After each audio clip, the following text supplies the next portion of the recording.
From VTV Channel 6 Studios in downtown Vernal, this is Local Point with your host, Chris Piner.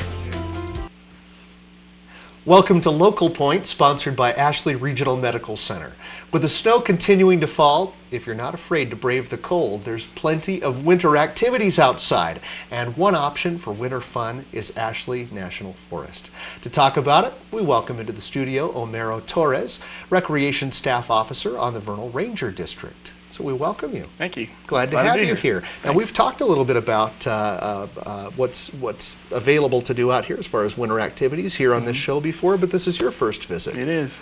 But you've been here for a little while, as I understand. Going on almost 6 years out here. So When did you, so 6 years, where did you move from? Where were you before Vernal? actually, I was in Las Vegas, so it's quite the move to go from Las Vegas. Especially right now, and where we're talking about winter activities. It's always interesting to find out what brings people out to this neck of the woods, so to speak, right? Yeah. But wintertime, people aren't maybe thinking, not everybody's thinking about what to do outside. Most of us are thinking about what to do inside. Yeah. But there's a lot to be offered, is that right? There is. And give us a little bit of idea. And actually, sometimes we joke about going up on the mountain to get warm, because when there's an inversion down here, a lot of times, it'll be 10 degrees warmer up Actually on the is a mountain. temperature difference in there. Yeah, so that's a nice thing. But yeah, there's snowmobiling opportunities. We have a nice agreement with the county, and they operate a snow groomer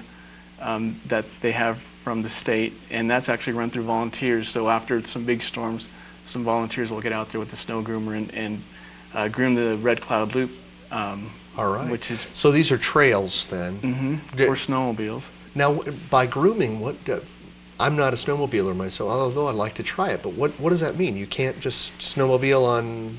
You can, but sometimes it's more difficult because you'll have different layers of snow. So you'll have a fresh snow, then several months like we've had of nothing. So it just gets a lot of wind, and some of it's hard, some of it's soft. Yeah, so you'll be on some nice powder, and then you just break through to So just grooming sugar. gives you a good surface it. to. All right, and so they groom trails. Yeah, so it compacts it, so you don't really have to worry about breaking through it and getting stuck and all that. So it's just a lot easier. Yeah, I wouldn't want to break through. Get stuck. Is there rental opportunities as well, or is it just the trails that you're advertising? Really? Just the trails. I'm sure there probably are some rental opportunities in the basin, but I'm not sure exactly where they're at. All right, but the trails are available, so you bring those up, and then you've got a great place. Enjoy. Yeah, so we have a few different places that you could start your tour from. So there's like Dry Fork, Taylor Mountain, the East Park turnoff just after the switchbacks, and a little bit farther over by East McKee. So would you have maps, for example? Someone could stop into, where would they go to pick up? You could stop by our front desk, our front office over on North Vernal Avenue, and pick up a map. So the front part of the map is the summer side, and then if you flip it over, the blue area, that's the winter map. And it'll show you where the trails are on there.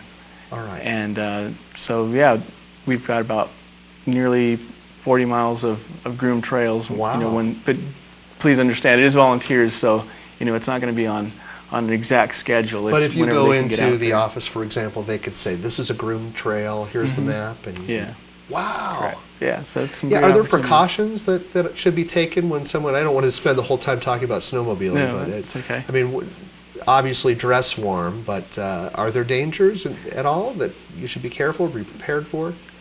Really, just plan ahead. So you want to know where you're leaving from, where you're going, when you're going to come back, and always let somebody know where you're going to be and when they should expect you to be back, just in case something maybe does happen. go with someone. Definitely. Wouldn't want to go off alone. If you're on a snowmobile, you definitely want to go with somebody else. At least in pairs. Yeah, because you never know if you're going to break down or not, and if you break down, you need help. Yeah. How about cell phones? Do they work up there? It depends where you're at. Depends on where you are. But then again, I've been on ATV before and forgot I had my cell phone in my pocket, and then I lost it. So you don't want to always rely on modern technology or anything like that. So the best thing is just the preparation that you take with it.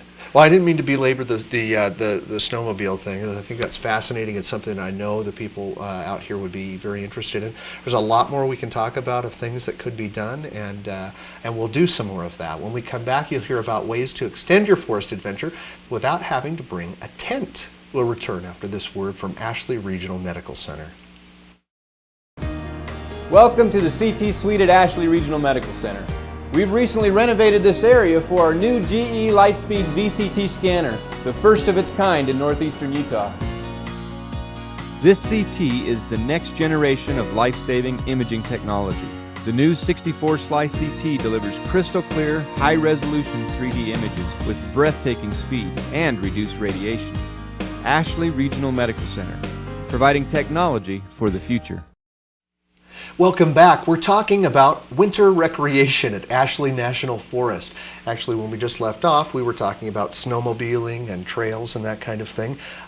There's some other ways to get around, to get from one place to another up there. So, as I recall, do you use the same trails for like cross-country skiing? We also have designated trails that are also specifically for cross-country skiing or non-motorized use, I should say.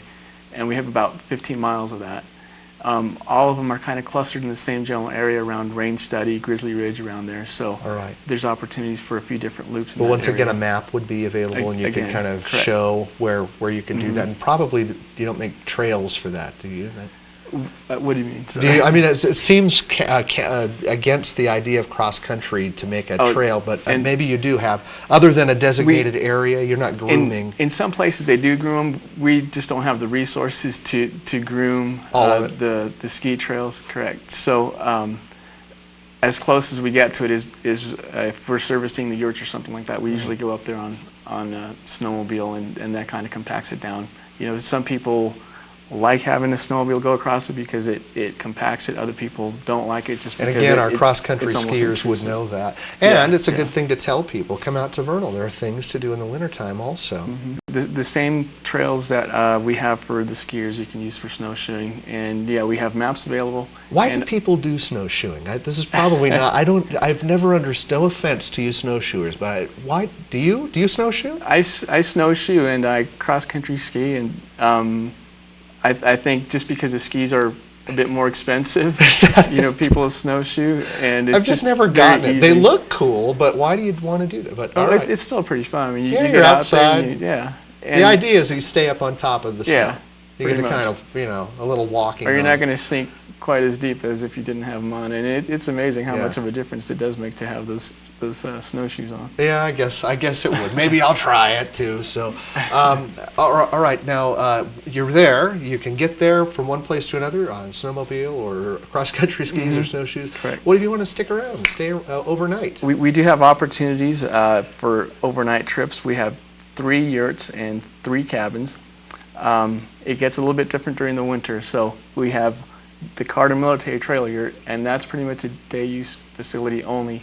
That's used as the warming hut for the snowmobilers. Okay. And that's close to Leidy Peak, so that's kind of ways out there. So it's quite the trek to get out there.